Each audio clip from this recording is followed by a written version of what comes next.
So what are we doing today? Just woke up, thought to myself, I know, why don't I climb up 2,500 meters to the highest mountain in Thailand? That'll be fun. Doi Inthanon National Park. Oof, and we're gonna pay to get in apparently. It's 300 baht to get in, which is about $8 US if you're a foreigner. But if you're a local, like this person, 50 baht. So I gotta pay more to suffer, which sounds like the story of my life really. But anyway, we'll see how we get on. I don't know how far I'm gonna go. What's the top? 2,000? 2,500 something. 2,500 something. Very accurate. But the weather doesn't look good. I don't know how far I'm gonna get. The last 8K looked quite brutal. Maybe 8 or 9K, 10K, it looks about 15%, so similar to the Taiwan KOM challenge. So we'll see how we get on, see how far we get. And here we are, just about at the bottom. Strava Doi Inthanon, 39 kilometer.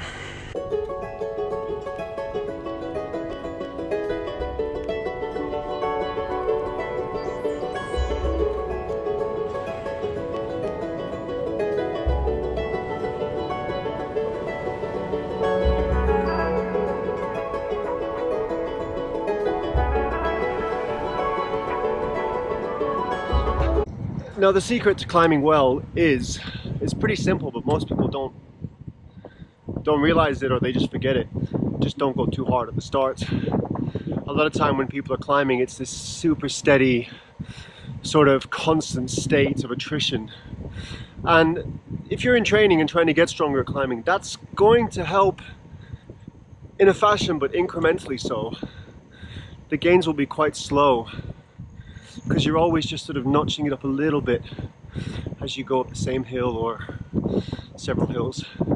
So what you really need to do is to mix it up. I would recommend choosing a 1 or 2K hill and using that for repeats, but again, not just repeat and repeat and repeat. The smart way to ride it would be to make each ascent faster than the last one. And in this way, what you're doing is you're increasing the lactic acid threshold and also working on your functional threshold too. And that kind of work with the short hill repeats, each one faster than the other, what that's doing as well is working on your VO2 max, so you get a chance to really max it out. Again, if you're constantly going up the hill at the same or very similar sort of pace and intensity, you're not hitting the high notes. What we need to do in training, and especially to get better at climbing, is to start hitting the high notes and sort of disrupting the body's natural rhythm. A little bit like bodybuilders who go to the gym, when they want to shock the muscles, they do something different. And you've got to do the same when you're riding your bike as well. 16K to go! Doesn't seem too far, but when you consider that the last, say, 10% is around about 12% average, if you do the math, and we're doing right now I'm doing 15K per hour, but it's about 2%. So you're looking at about 8 to 9 kilometers per hour, so you're looking at the best part of 2 hours. So whenever you're doing a big climb like this, you've got to factor that in. You're going to be doing not very many kilometers per hour, and yeah, you got to factor that in when you're planning your climb.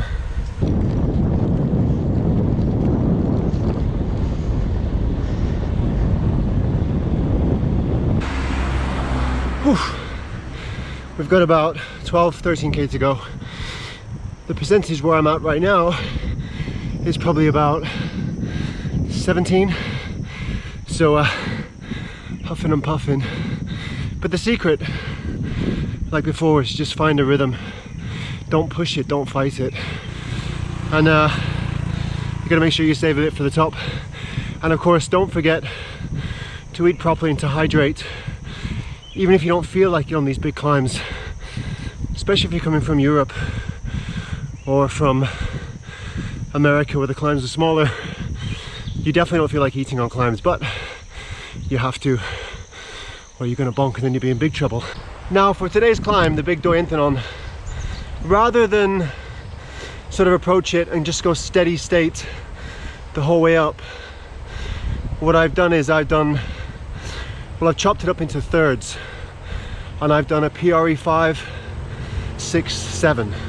The first 7 kilometers or so was upper zone 2, just nice and steady, quite easy actually, spinning. The second section was the 6, so I ramped it up to tempo. I'm still on that right now. Tempo is when you can, it's sort of lower zone 3, so I can talk to you but I don't really want to, and if I keep talking like this and going to this pace, I'm really going to be out of breath. And then a little bit later on, when it gets really steep, I'll be up in sub-threshold to threshold, and I'll be pushing it there. And the reason that I climb like this on big climbs is just so I can manage it and I'm in control, and this way I don't blow up too early and then have to struggle to the top. I don't know if you can see this, but 1,467 meters of elevation. I have another 10k to go and another 1,000 meters. So put 2 and 2 together and you get really bloody steep. And I must say I'm holding about 7.5, 290, 300 watts, and I'll be doing that for the rest of it. So I better buckle in and get on with it.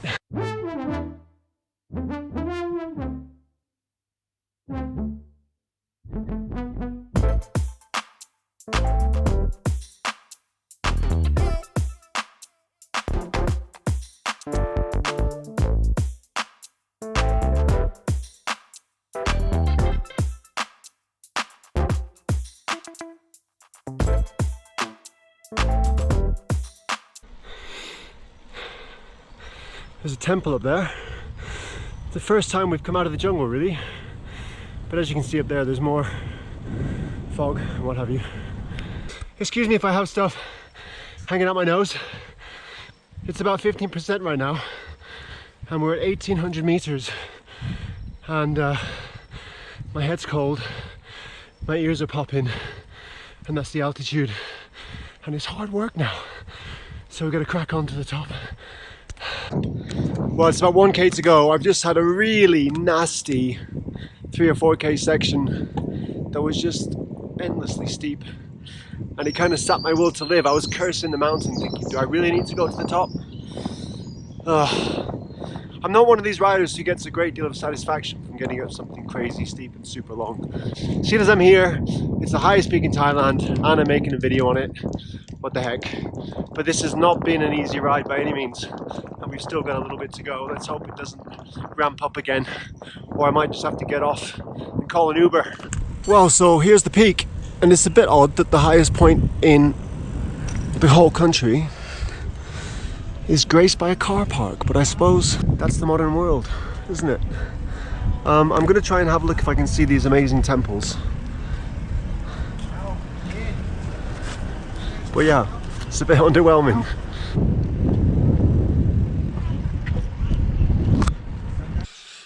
Well, that's over and done with. Thank fuckity fuck to fuck bleep bleep bleep. That was really hard work, and I've got some pretty big gears. Although the bike, let me just show you the bike. So we're looking at about 9 kilograms, 9.5 for the bike without the bottles, so about 10 with the bottles. And then in here I've got my, well, I'm wearing it now, my thermal top and some other bits and pieces. That's another couple of kilograms. So in total the bike is around about 12.5, 13. And normally I wouldn't feel it on 6%, 5%, 8%, but when you get to 10, 12, 14%, you can feel it. So be sure you get your gearing right and bring your super lightweight. I know I said before bring your gravel bike to Thailand, but not for this hill. This is some serious hillage.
And so it was down the mountain to Chomthong, which is the town at the bottom of the hill, to grab a coffee and to meet with Nun, who you just saw there earlier in the video.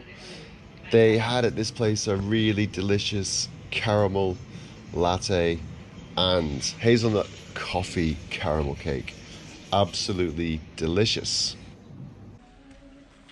And then of course, after you've had your coffee, you head back to your villa and jump in the pool with your little yellow duck. This place was called Paranda Estate, and as you can see, swimming pool, nobody else was there. We had the whole place to ourselves. Oh, here's the tree house with the coffee shop. To rent a villa here was about 700 baht, which is about 20 US dollars. As you can see, very nice, very lovely place, and super relaxing.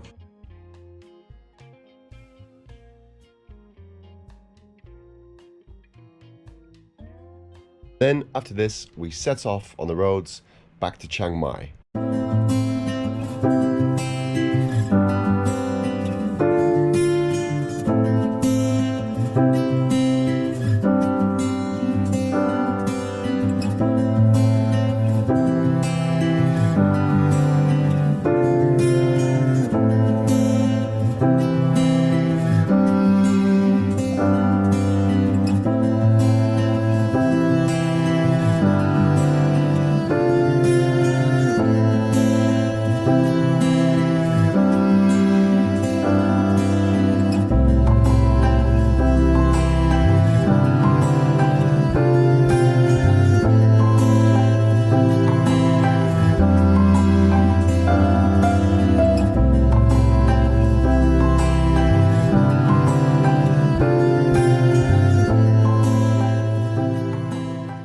And after a huge ride like that, what are we supposed to do but to stuff our faces with hamburgers and onion rings? Thank you for watching. Hope you enjoyed the video. Take care. See you soon. Bye.